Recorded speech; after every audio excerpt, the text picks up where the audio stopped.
thank you for watching. Welcome to my channel. If you're new, please click subscribe and like this video. Also, please follow me on Instagram at shira.mcmanus. That is where I post the bulk of all of my cooking videos and tons of content as far as what we're doing in the kitchen and all things nutrition and wellness. So today I want to talk all things broccoli sprouts. So my husband and I have been making our own broccoli sprouts for about 2 years. And at the start of quarantine, I started to post tons of videos of us in the kitchen as far as what we were up to, everything from how to make your own chicken stock to us making our own broccoli sprouts to everything that we were cooking. Well, I was bombarded on a daily basis, I still am, from friends, strangers, family, with all of these questions regarding broccoli sprouts. What are they? Why are they good for you? Are they hard to make? What equipment do you need? Well, I'm answering all of those questions today and more. So first of all, let me take a step back and get into why I started my deep dive into nutrition several months ago. It all started with this book called Fiber Fueled. It was written by a GI doctor who had his own struggles with health. He went from a heavily fast food, processed food diet to switching to a plant-based diet. And he saw a lot of his health issues disappear and saw a huge boost in his health, everything from mental, emotional, and physical health.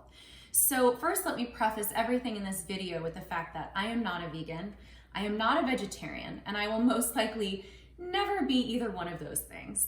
This book, however, truly opened my eyes to the huge role that plants and fiber play in our health, specifically in our gut biome. Now, why is it important to have a healthy gut biome? Well, that's what this amazing book is all about. I highly suggest reading it. But ultimately, let me tell you that the gut biome is linked to pretty much everything in the body. 70% of our immune system lives in the gut. Our hormone levels and even fertility levels are all connected to having a healthy gut. Our sleep is affected by our gut biome, and our mood disorders, if you're having issues with anxiety or depression, a lot of times that is controlled by serotonin levels. A lot of you might have heard of serotonin because if anyone is taking an antidepressant, that is a drug that kind of manipulates the serotonin levels. Well, where do you think 90% of serotonin is in the body? It's in the gut. A healthy gut biome literally plays a role in pretty much everything in the body. So why broccoli sprouts? Well, broccoli sprouts are part of a group called cruciferous vegetables. Cruciferous vegetables include cabbage, broccoli, cauliflower, and Brussels sprouts. Why are cruciferous vegetables the cancer super fighters and power food that they are? Well, it all comes back to a medicinal phytochemical called sulforaphane. So what does sulforaphane do? Well, I'm going to read from this book all of the things that sulforaphane does because it's unreal how many things there are. It protects us from cancer by 7 mechanisms. It undermines lung, colon, breast, prostate, skin, pancreatic, liver, throat, and bladder cancer. It shuts down inflammation in the body. It works to detoxify free radicals and reduce cellular damage. Hello, free Botox. It may help recovery from stroke, concussion, or even Parkinson's disease. It improves cognitive impairment in Alzheimer's patients. It improves mood as well as anxiety and depression. It boosts brain function, improving memory and focus, regulates the immune system. It flips the body into fat burning mode to promote weight loss. It combats bacterial and fungal infections, protects the heart by improving lipids, improves insulin sensitivity to correct type 2 diabetes, protects the liver and kidneys from the damage done by some drugs. I could go on. This list literally goes on. So needless to say, that sulforaphane is the bomb. So broccoli sprouts have 10 to 100 times the amount of sulforaphane that just a regular broccoli plant has. So what exactly are broccoli sprouts? Well, They basically are the earliest thing that comes after a seed. So they are newly hatched broccoli plants, basically the youngest kind of broccoli plant that there is.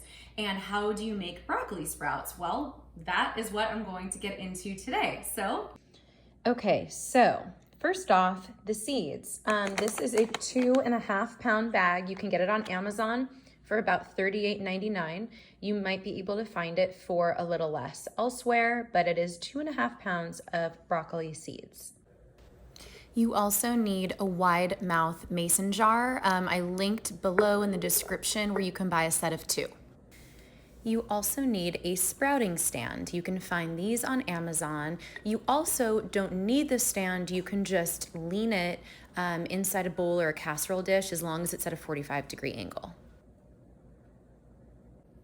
Okay, to start, you're going to take 3 tablespoons of the broccoli sprouting seeds, put them in your mason jar. And it's amazing how many full mason jars of sprouts you're going to get from this one bag. Next, you're going to need a set of sprouting lids. This set of 3 is $8 on Amazon, and I like it because it's color-coded and each top has a different sized hole.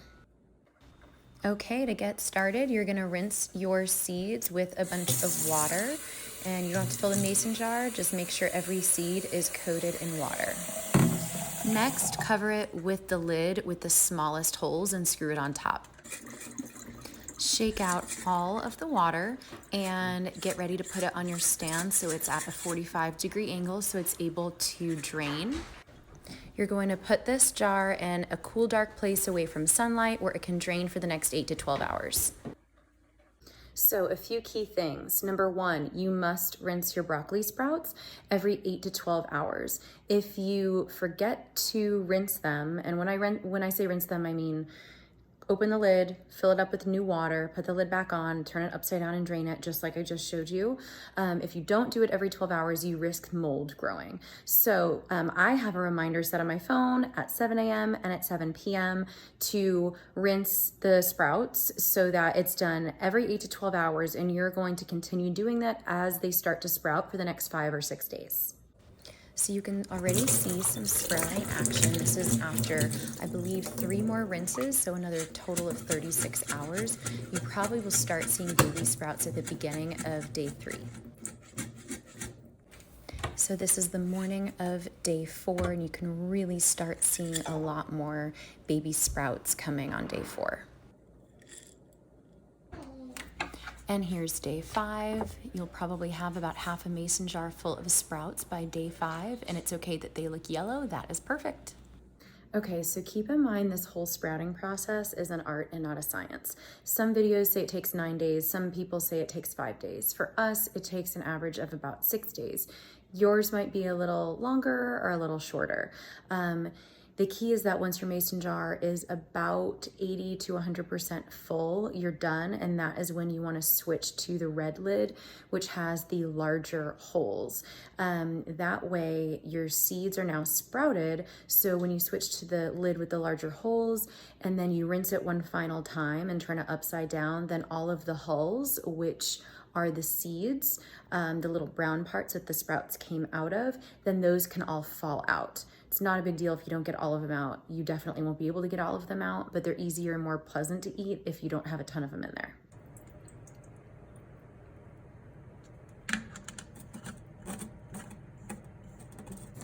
So you can see in the sink, all the little brown dots are the old seeds that the sprouts came out of, slowly coming out. You'll want to repeat this process and continue filling it with water and rinsing a few times. Okay, so at this point, your sprouts are gonna look beautiful, but they're gonna be yellow.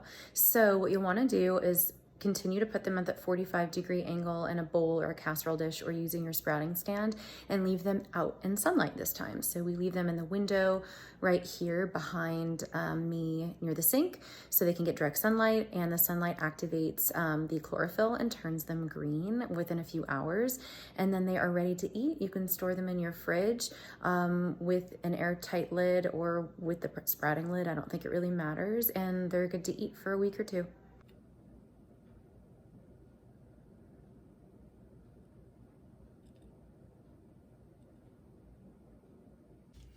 Since reading this book, I have become so much more in tune with my body and really my health from the inside out. I have spent a lot of time, I'm embarrassed to say, looking at fitness influencers and fitness bloggers on YouTube and on social media platforms who look amazing from the outside and have the perfect abs. But this author said something in this book that really resonated with me. It ultimately said that just because someone looks perfect from the outside, aesthetically, health-wise, doesn't mean that they're not rotting on the inside. And it's so true. I see so many of these fitness influencers posting their what I eat in a day videos that have tons of processed food, are really high in protein, but it's from protein bars and processed protein sources. And so they're not getting a lot of vegetables, a lot of fiber, and a lot of real, true whole foods. So, you know, their longevity might not be great. They're not fighting disease. They're not getting healthy from the inside out. And I don't, just want to look good on the outside. I want to be around for forever for my kids and feel great when I'm retired. So yeah, I would highly suggest reading this book. It really made me realize that I don't have to be a vegan and I don't have to be 100% plant-based to see a lot of the benefits. There are little substitutions and additions you can make to your diet that are so easy and also so cheap. For example, for a starch for dinner, we just add sweet potatoes. We now have around one plant-based meal a day. I was having animal protein sources probably 3 times a day and I never even realized it. So now for dinner, we'll do tons of eggplant or spaghetti squash or homemade pestos. I'm actually gonna make another video about how to make pesto because that's the second most often common question that I get. What else? We do tons of lentils, tons of beans, and it just feels so good not eating meat and animal products at every meal. And my family and I will most likely never be 100% plant-based, but just by applying this a little bit to our lives, there's a huge difference made.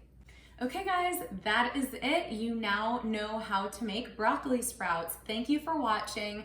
Again, please subscribe. I'm just getting started on YouTube, so I plan on adding tons more content that will hopefully help you live a healthier and more balanced life.